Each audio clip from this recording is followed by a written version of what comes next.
1 2 3 4 5 6 7 8 ഇത്ര ചാടി കളിക്കുന്നവിടെ 9 10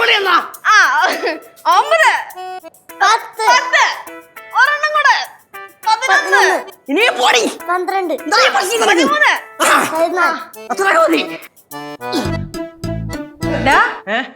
ഇതെന്തോന്ന് കസർത്ത് തിന്നിട്ട് എല്ലിന്റെ ഇടയിൽ കയറിയോ? തിന്നിട്ട് എല്ലിന്റെ ഇടയിൽ കയറൊന്നുമില്ല. ഒരു വാശി വന്നു കഴിഞ്ഞാൽ നമ്മൾ അപ്പം തന്നെ ഡീൽ ചെയ്യണം, അല്ലെങ്കിൽ ശരിയാവൂല. അല്ല പിന്നെ ശ്വാസം വിട്ടിട്ട് കഴിക്കേ, അതൊക്കെ കഴിച്ചാ മതി. സംഗതി പുഷപ്പൊക്കെ കൊള്ളാം, നൈസായിട്ടുണ്ട്. പക്ഷെ പുഷപ്പ് കൊണ്ട് മാത്രം ആയില്ലല്ലോ. കേശു, നിനക്ക് പ്രോപ്പർ ആയിട്ടുള്ള ഫിസിക്കൽ ട്രെയിനിങ് വേണം. അതൊക്കെ അത്ര തന്നെ. ശിവ, നീ നോക്കിക്കോ, ഞാൻ നമ്മുടെ രാജ്യത്തിന് വേണ്ടി ഒരു പട്ടാളക്കാരനാവും. അത് മാത്രമുള്ളൂ ഇനി മനസ്സിൽ. പട്ടാളക്കാരനാവണം, പട്ടാളക്കാരനാവണം, പട്ടാളക്കാരനാവണം. ആ മോനെ കേശു, ഒരു കാര്യം മാത്രം മനസ്സിൽ വിചാരിച്ച് പ്രയത്നിച്ചാലേ യൂണിവേഴ്സിറ്റി വരെ നമ്മുടെ കൂടെ. അതേത് യൂണിവേഴ്സിറ്റി അമ്മൂമ്മ? അല്ല, അങ്ങനല്ലേ പറയാറുള്ളത്. യൂണിവേഴ്സ് മൊത്തം നമ്മുടെ കൂടെ നിൽക്കും, പ്രപഞ്ചം. കാര്യം മനസ്സിലായല്ലോ. ഓ ഓ യേശുവേ, വെറുതെ മോട്ടിവേഷൻ ആയിട്ട് എനിക്ക് വരെ മിലിറ്ററി ചേരാൻ തോന്നുന്നു ഇപ്പൊ. നീ ചേരടി ചേട്ടാ. ഓ, ഞാൻ വലുതാകുമ്പോഴേ എനിക്കും പട്ടാളത്തിൽ ചേർന്നു. മക്കള് ചേടാ.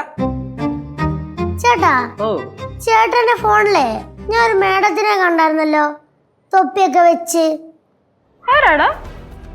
സോഫിയ ഖുറേഷി. ആ മക്കളെ, ആ മേഡത്തിന്റെ കൂടെ മക്കളെ വേറൊരു മേഡത്തിനെ കണ്ടില്ലായിരുന്നോ? ആ മേഡമാണ് വിംഗ് കമാൻഡർ വ്യോമിക സിംഗ്. ചേട്ടാ, അതുപോലെ എനിക്കൊരു പട്ടാളക്കാരിയാണ്. അവരൊക്കെ എന്താ അടിപൊളിയല്ലേ? സത്യം പറഞ്ഞാ ഇത്രയും ഉയർന്ന റാങ്കിലിരിക്കുന്ന ഫീമെയിൽ ഓഫീസേഴ്സ് നമുക്ക് ഉണ്ടെന്ന് തന്നെ സാധാരണക്കാരായിരുന്നു ഇപ്പോഴല്ലേ? അതെ ചേട്ടാ, ഓ, ചേട്ടൻ എത്രയും പെട്ടെന്ന് പട്ടാളത്തിൽ ചേർന്നു. മക്കളെ, നീ ധൈര്യമായിട്ടിരിക്കടാ. അമ്മൂമ്മ പറഞ്ഞ പോലെ കഠിന പ്രയത്നം ചെയ്ത് ചേട്ടൻ ലക്ഷ്യത്തിൽ എത്തിയിരിക്കും. യൂണിവേഴ്സിറ്റി നമ്മളെ എത്തിച്ചിരിക്കും. എന്റെ അഭിപ്രായത്തിലുണ്ടല്ലോ, 40 വയസ്സാവുന്നതിന് മുന്നേ നമ്മുടെ രാജ്യത്തെ എല്ലാ ജനങ്ങളും മിനിമം 2 വർഷമെങ്കിലും മിലിറ്ററിയിൽ സേവനം അനുഷ്ഠിക്കണം. ചില രാജ്യങ്ങളിൽ അങ്ങനെ ഉണ്ടല്ലോ. പിന്നെ നമ്മുടെ രാജ്യത്ത് ഇപ്പൊ തന്നെ ലക്ഷക്കണക്കിന് യുവാക്കൾ മിലിറ്ററി ചേരാൻ വേണ്ടി മുന്നോട്ട് വരുന്നില്ലേ?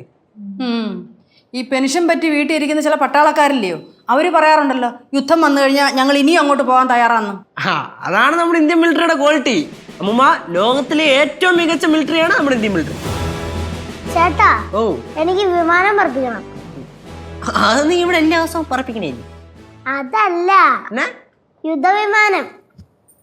യുദ്ധവിമാനോ? മകളെ, അത് പറപ്പിക്കണമെങ്കിലേ തലയ്ക്കകത്ത് കുറച്ച് ആൾതാമസമൊക്കെ വേണം. അതെന്തിനാ? ഡ്രോയിങ് പഠിച്ച പോലെ. അത് തന്നെ ഞാൻ പറഞ്ഞ, തലയ്ക്കകത്ത് കുറച്ച് ആൾതാമസം വേണമെന്ന്. മകളെ, നീ നന്നായിട്ട് പഠിച്ചാ പട്ടാളത്തിൽ ചേരാ. ഞാൻ നന്നായിട്ട് പഠിക്കും. ഓ, അത് മതി.